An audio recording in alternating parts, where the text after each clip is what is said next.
Bonjour tout le monde, c'est Alzatec, j'espère que vous allez bien. Comme vous pouvez le voir, aujourd'hui on se retrouve dans un tout nouveau décor, on est en extérieur. J'espère que le son et l'image n'est pas trop dégueulasse de ma gueule. C'est foutu, de toute façon, hein. Je tire une grimace, j'ai le soleil en pleine tronche là, je ne peux pas faire autrement si je tourne la caméra, vous verrez rien.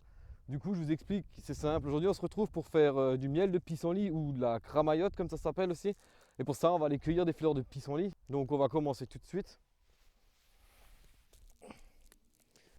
Donc il nous faudra à peu près 200 fleurs. Du coup, on va regarder pour avoir des fleurs bien épanouies, bien ouvertes. Donc là, je vais ramasser toutes les fleurs et on va se retrouver à la fin de la cueillette. J'ai récolté mes 200 fleurs de pissenlit. Là, maintenant, je suis un peu essoufflé. Force de se baisser et tout, là, avec ce soleil qui tape en pleine tronche, hein. On va tout de suite se retrouver dans ma cuisine pour faire la recette ensemble, pour nettoyer les fleurs et tout ça. On va regarder ensemble comment ça marche exactement. Je vous dis à tout de suite, on se retrouve chez moi. Donc voilà, nous sommes arrivés chez moi. Donc le premier truc qu'on va faire, c'est qu'on va ouvrir le sachet. On va le mettre dans la passoire. Et on va le laisser reposer en extérieur, histoire que les petites bêtes qu'il y a dans mon sachet là puissent s'échapper encore. Moi je le vois très bien maintenant, hein. On voit les petites bébêtes noires là, les genres de petits moucherons s'envoler un par un. On va attendre un peu, histoire que le maximum des moucherons se soient envolés. On va les laisser un peu tout seuls là maintenant. Du coup on va préparer à l'intérieur tout ce qu'il faut. Là, toutes les petites bébêtes ils se sont envolées, du coup on a nos fleurs. Maintenant il va falloir les nettoyer. Va falloir enlever le maximum de verre, les tiges qui sont venues avec et tout, les nettoyer un maximum. Du coup, on va tout renverser là. Voilà. Et on va aussi passer aux ingrédients qu'il faut pour faire la recette. Donc, on a nos 180 fleurs de pissenlit. Il va nous falloir un citron, une orange et du sucre. Moi, j'ai pris du sucre confiscus, spécial confiture, histoire que ça devienne un peu plus gélatineux et qu'on a plus une texture de miel, hein. Du coup, c'est parti. On va nettoyer toutes ces petites fleurs. On va demander à Google. Ok Google, peut-on manger une fleur de pissenlit crue? L'information suivante. Dans le pissenlit, tout se mange, rien ne se perd. Du coup, on va goûter la fleur, hein. On peut mettre dans une salade normalement, hein. Du coup, ok, le verre. Non, quoique. En fait, la fleur en entier a un goût comme une salade pas assaisonnée, quoi. Les pétales, ça n'a pas de goût en fait. Il y a juste le verre qui est un peu amer. Mais c'est mangeable quoi. En dernier recours, si vous avez rien d'autre à bouffer, vous pouvez manger des pissenlits en entier, quoi. Ok, donc j'ai lavé tous les pissenlits, donc ça me fait un petit saladier rempli qu'on va laver à l'eau fraîche maintenant. Et je vais les mettre dehors, je vais les faire sécher pendant une petite heure. Ça va bientôt faire une heure que le pissenlit sèche dehors. Du coup, on va couper l'orange et le citron une fois et on va préparer la casserole. Donc voilà, il n'y a rien de bien compliqué, hein. Voilà, on va y ajouter de l'eau dans notre casserole, 75 centilitres. On y est, mon eau est prête, elle est en train de bouillir tout légèrement.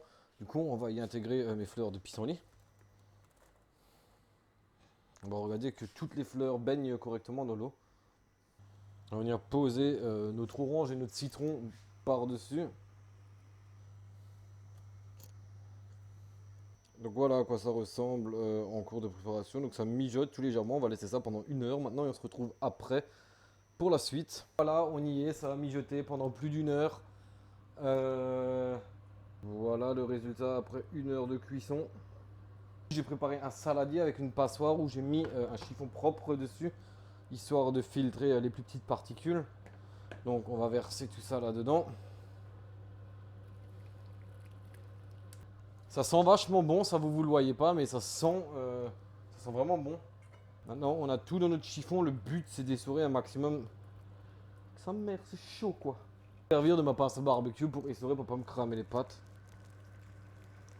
Donc on voit bien tout le jus sortir là. C'est assez physique là, hein. Ça va être un long montage demain, hein. Demain je fais mon pain. Demain frère, je fais mon putain de pain moi-même quoi.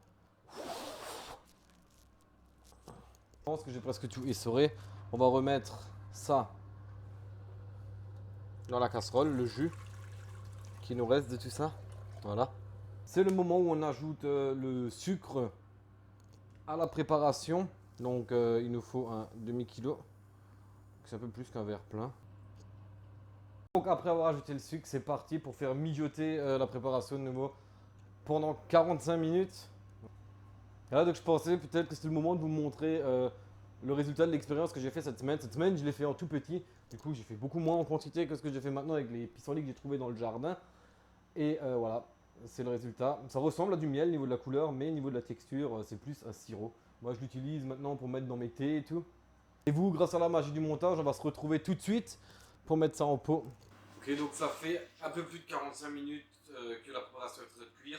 Pour savoir si la confiture a prise ou le miel a pris, ou je sais pas trop comment expliquer ça, il propose de faire le test de l'assiette froide. Et oui, ça s'appelle comme ça. Donc j'ai mis une assiette au frigidaire il y a 5 minutes. On va essayer dessus pour voir ce que ça donne. Donc le but de ce test de l'assiette froide, c'est qu'on a une assiette qui était au frigidaire, qui est froide. On laisse tomber une goutte dessus et c'est censé se figer tout de suite. Du coup, voilà, là j'ai sorti un peu de mon mix. Et on va regarder ce que ça donne.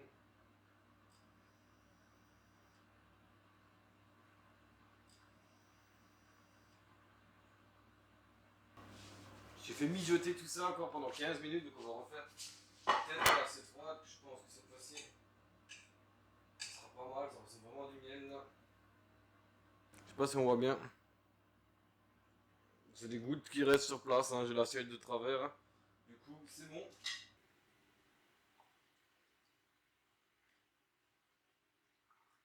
Je vais pas remplir complet. Comme ça, on arrivera sûrement à les remplir ici parce que j'ai beaucoup rempli. Hein. Donc voilà, les deux beaucoup remplis. Donc maintenant, c'est encore assez liquide. Ça va se solidifier quand ça refroidit. Donc je vous propose qu'on regarde tout ça une fois que ça aura refroidi pour voir la texture que ça a. Donc je vais les laisser poser là, je vais les laisser refroidir pendant quelques heures. Je pense que ça va prendre longtemps à refroidir. Et après on verra ensemble la texture que ça a pour voir si cette fois-ci ça a fonctionné ou pas. Allez, moi je vous dis à plus tard. J'espère que cette recette vous a plu. Là nous sommes arrivés au moment où le miel de pissenlit a complètement refroidi. Ça a la même texture que de la confiture. Et on va goûter ça tout de suite ensemble. Voilà. Du coup, ça ressemble à du miel, à la texture de confiture. Test sur un petit bout de pain. Avec du pain que j'ai fait moi-même hier soir encore. Du coup, c'est parti pour le test. Là, ce que j'ai lâché sur le couteau, ça a déjà un super bon goût. C'est génial, on dirait qu'on mange du miel. Franchement. C'est super bon. Franchement, c'est super bon, c'est excellent. Donc voilà, je vais prendre mon petit déjeuner tranquillement là. Donc effectivement, ça a presque le goût du miel, c'est excellent, moi j'adore. C'est une recette simple à faire, tout le monde peut le faire, des pissenlits, il y en a assez à récolter un peu partout. N'hésitez pas à en mettre en commentaire votre avis sur cette vidéo. Si elle vous a plu, mettez un petit pouce bleu, ça fait toujours plaisir, ça m'encouragera à en faire par la suite. Je vous souhaite à tous un très bon confinement. On se revoit bientôt pour faire de nouvelles expériences, de nouveaux tests. Allez, ciao, bon confinement tout le monde. C'est mortel, ah putain.